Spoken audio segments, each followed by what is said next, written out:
Hello friends, मैं Piyush Gupta smart study classes के इस वीडियो लेक्चर में आपका हार्दिक स्वागत करता हूं और आशा करता हूं कि जो भारतीय संविधान एवं राज्य व्यवस्था की सीरीज चल रही है आपको पसंद आ रही होगी।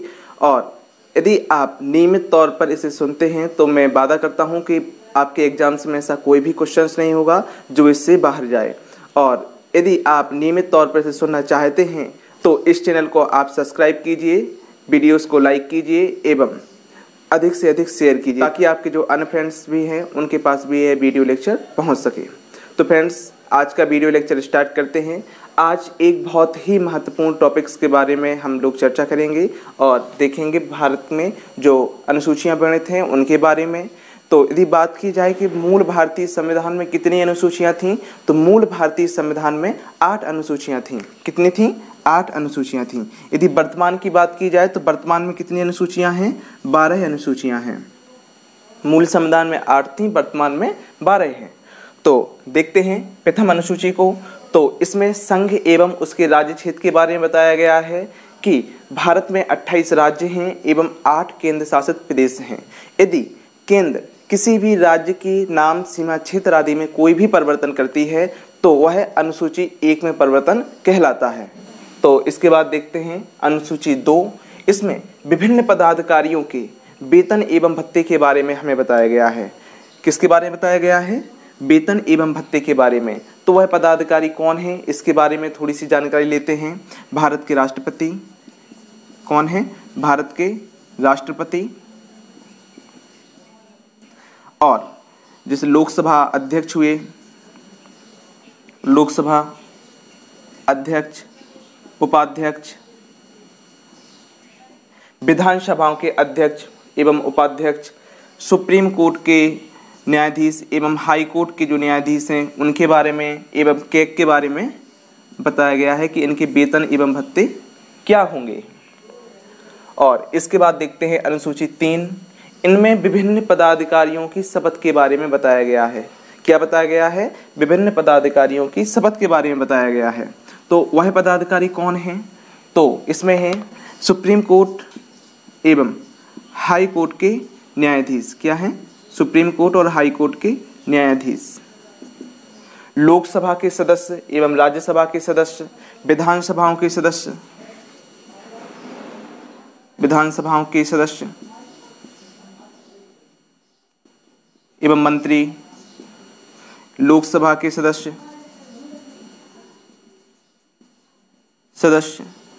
एवं मंत्री एवं एक महत्वपूर्ण पद है कैग यानी नियंत्रक एवं महालेखा परीक्षक की हमें शपथ के बारे में बताया गया है। इसके बाद जो चौथी अनुसूची है इसमें बताया गया है राज्यों एवं यूटी। यूटी मतलब है यूनियन टेरिटरी अर्थात की केंद्र शासित प्रदेश। राज्यों एवं यूटी के लिए राज्यसभा की सीटों का आवंटन, कि किस राज्य में कितनी राज्यसभा की सीटें होंगी, इसके बारे में हमें कहाँ से जानकारी मिलती है? तो अनुसूची 4 से जानकारी मिलती है। यहाँ से एक क्वेश्चन और बनता है कि राज्यसभा की जो सर्वाधिक सीटें हैं किस राज्य में हैं? तो इसका आंसर है उत्तर प्रदेश में है। कितनी हैं? तो 31 है। यहीं से एक क्वेश्चन और बनता है कि लोकसभा की सर्वाधिक सीटें किस राज्य की हैं? तो इसका भी आंसर क्या है? उत्तर प्रदेश। कितनी हैं? 80 हैं। ये दोनों ही बहुत ही महत्वपूर्ण प्रश्न हैं और बार बार पूछे भी गए हैं। इसके बाद देखते हैं अनुसूची 5 को। इसमें एससी एवं एसटी क्षेत्रों के प्रशासन के बारे में हमें जानकारी मिलती है। तो पिछली बार अभी यूपीएससी ने अपने जूनियर असिस्टेंट के पेपर में एक क्वेश्चन पूछा था कि 5वीं अनुसूची में कितने राज्यों का वर्णन किया गया है। 5वीं अनुसूची में कितने राज्यों का वर्णन किया गया है? तो कितने राज्य शामिल हैं? इसमें 10 राज्य शामिल हैं। चूंकि यह क्वेश्चन पूछा गया है तो वह राज्य जानना भी हमारे लिए आवश्यक है। तो देखते हैं उन राज्यों के कौन कौन से राज्य हैं। तो वह राज्य हैं मध्य प्रदेश, छत्तीसगढ़,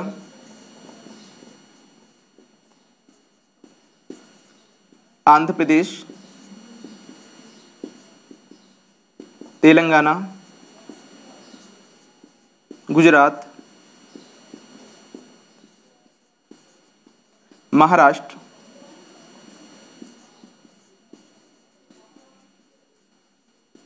उड़ीसा, राजस्थान, झारखंड एवं 10वें नंबर का है हिमाचल प्रदेश। यह 10 राज्य ऐसे हैं जिनका वर्णन हमें 5वीं अनुसूची में मिलता है। तो इसके बाद देखते हैं छठी अनुसूची में। तो छठी अनुसूची भी बहुत ज़्यादा मोस्ट है। इससे जो राज्य हैं बार बार हमारे पेपर में पूछे गए हैं, तो इसको भी बहुत अच्छी तरीके से समझना आप लोगों के लिए बहुत ही आवश्यक है। तो इसमें कौन कौन से राज्य हैं जो शामिल किए गए हैं? असम, मिजोरम, त्रिपुरा और मेघालय। कौन कौन से राज्य हैं?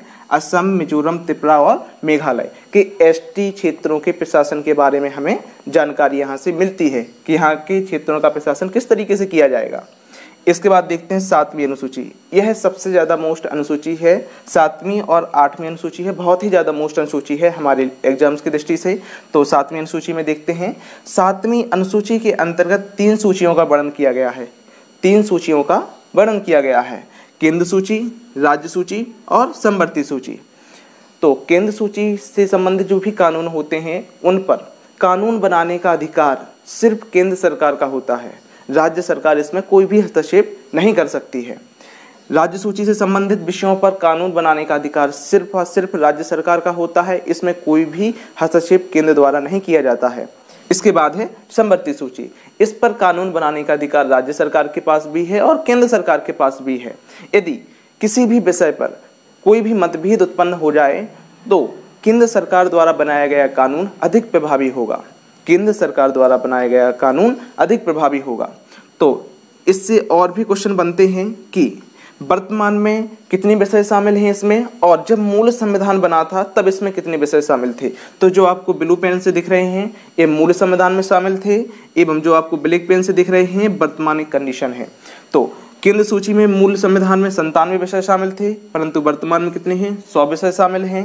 राज्य सूची में 66 विषय शामिल थे, परंतु वर्तमान में 61 विषय शामिल हैं। समवर्ती सूची में 47 विषय शामिल थे, परंतु वर्तमान में 52 विषय शामिल हैं। इसके अलावा और भी क्वेश्चन बनते हैं कि केंद्र सूची से संबंधित कुछ विषय हैं जो हमारे एग्जाम्स में बार बार पूछे गए हैं। उनको हम देखते हैं कि जनगणना किस सूची का विषय है? तो जनगणना केंद्र सूची का विषय है। जनगणना केंद्र सूची या संघ सूची का विषय है। विदेश मामले हुए, विदेश मामले की सूची का विषय है तो संघ सूची का विषय है। रक्षा हुआ, रेलवे हुआ, ये सारे केंद्र सूची के विषय हैं। राज्य सूची से संबंधित विषय हैं जो है पुलिस है, स्थानीय स्वशासन हुआ, रेलवे पुलिस हुई इत्यादि। रेलवे किस सूची का विषय है? केंद्र सूची का, परंतु रेलवे जो पुलिस है वह किस सूची का विषय है? राज्य सूची का विषय है। इसके अलावा देखते हैं समवर्ती सूची को। तो समवर्ती सूची में शिक्षा, यह बहुत ही बार पूछा गया है क्वेश्चन। वन हुआ, विवाह विच्छेद हुआ अर्थात कि तलाक वगैरह, यह सारे समवर्ती सूची का विषय है। इसके बाद देखते हैं 8वीं अनुसूची। यदि बात की जाए कि 8वीं अनुसूची में क्या वर्णित है तो इसमें भाषाओं का उल्लेख किया गया है। तो मूल संविधान में बात की जाए कितनी भाषाओं का उल्लेख किया गया था? तो मूल संविधान में 14 भाषाओं का उल्लेख किया गया था। यदि वर्तमान की बात की जाए तो वर्तमान में इन भाषाओं की संख्या बढ़कर कितनी हो गई है? 22 हो गई है। तो यह जानना हमारे लिए अत्यंत इम्पोर्टेंट है, मोस्ट है कि वह कब कब बढ़ाए गए और कौन कौन सी भाषाएं बढ़ाई गई हैं। यह प्रश्न बार बार पूछे गए हैं। तो 21वें संविधान संशोधन 1967 के द्वारा सिंधी भाषा को जोड़ा गया था। कब? 21वें संविधान संशोधन 1967 के द्वारा सिंधी भाषा को जोड़ा गया था। 71वें संविधान संशोधन 1992 के द्वारा 3 भाषाएं जोड़ी गई थीं जो थी नेपाली, मणिपुरी और कोंकणी। नेपाली, मणिपुरी और कोंकणी। इसके बाद 92वें संविधान संशोधन 2003 के द्वारा 4 भाषाएं जोड़ी गई थीं। वो भाषाएं हैं बोडो, डोंगरी, संथाली और मैथिली। तो यह क्वेश्चन हमारे लिए बहुत ही ज़्यादा मोस्ट हैं क्योंकि इसमें कन्फ्यूजन की स्थिति बनी रहती है। आप लोगों को इससे संबंधित नोट्स बनाने चाहिए ताकि आपका कोई भी प्रश्न पेपर्स में गलत ना होने पाए। इसके बाद देखते हैं 9वीं अनुसूची। यह अनुसूची प्रथम संविधान संशोधन 1951 के द्वारा जोड़ी गई थी। कब जोड़ी गई थी? प्रथम संविधान संशोधन 1951 के द्वारा। इससे यही क्वेश्चन बनता है कि यह अनुसूची कब जोड़ी गई थी? तो प्रथम संविधान संशोधन 1951 के द्वारा जोड़ी गई थी। किससे संबंधित है? तो भूमि अधिग्रहण से संबंधित है। इसके अलावा देखते हैं 10वीं अनुसूची। यह दल बदल से संबंधित है। किससे है? दल बदल से संबंधित है। यह 52वें संविधान संशोधन 1985 के द्वारा जोड़ी गई थी। यह संविधान संशोधन आपके लिए बहुत ही ज़्यादा इंपॉर्टेंट है।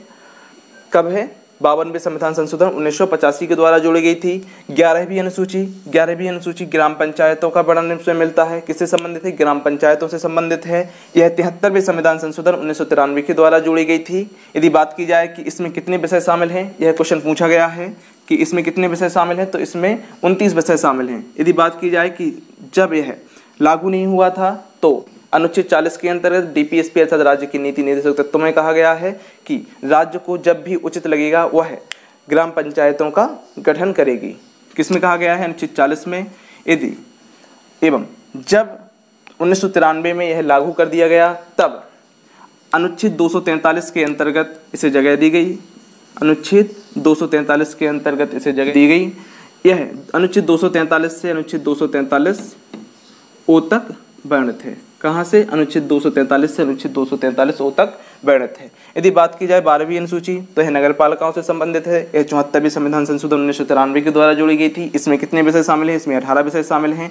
यदि बात की जाए वर्तमान में इसकी स्थिति कहाँ पर है, तो यह अनुच्छेद 243 पी से लेकर के अनुच्छेद 243 जेड जी तक इसका वर्णन मिलता है। फ्रेंड्स, आशा करते हैं कि यह वीडियो लेक्चर आपको पसंद आया होगा।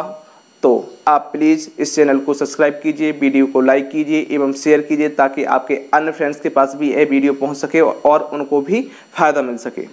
Okay friends, thank you.